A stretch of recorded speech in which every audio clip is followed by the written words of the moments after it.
আসসালামু আলাইকুম। আজকের পর্বে নিয়ে এসেছি পুরবরা নরম তুলতুলে গাজরের পিঠার রেসিপি।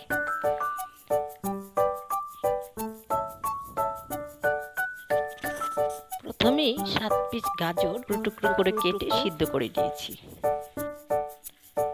তারপর সিদ্ধ গাজরটা ঠান্ডা করে ব্লেন্ডারে ব্লেন্ড করে নিয়েছি। এখানে আমি 1 কাপ পরিমাণ গাজরের পিউরি পেয়েছি। সেই 1 কাপ পরিমাণ গাজরের পিউরির সাথে আমি 2 কাপ পরিমাণ দুধ মিশিয়ে জাল দিতে লাগলাম।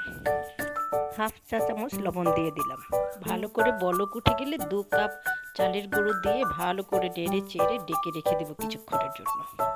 অন্যদিকে আরেকটি পাত্রে আমি 1 চামচ পরিমাণ ঘি দিয়ে তাতে 1 কাপ সুজি ও আধা কাপ শুকনো নারকেল কোড়া দিয়ে ভেজে নেব, ভালো করে ভেজে নেব। ভাজা হয়ে গেলে এতে আমি অ্যাড করব 1 কাপ পানি। পানিটা দেওয়ার পর সুজিটা যখন সিদ্ধ হয়ে আসবে তাতে তখন অ্যাড করে দেব খেজুরের গুড়। আধা কাপ পরিমাণ খেজুরের গুড় দিয়েছি।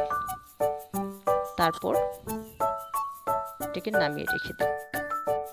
অন্যদিকে গাজর চালের গুঁড়োর ডোটাকে ভালো করে মসৃণ করে মথে ছোট ছোট ভাগ করে নেব।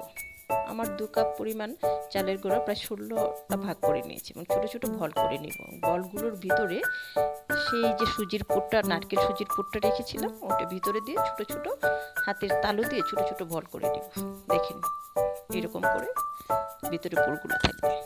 আর এখন ডিজাইনটা কিভাবে করব সেটা দেখাচ্ছি। ডিজাইনটা করার জন্য আমার লাগবে ছোট একটা হাতের নারকেল কোড়ানো। এই যে একদমই সিম্পল, জাস্ট নারকেল কোড়ানোটা দিয়ে একটু চেপে চেপে দেবেন।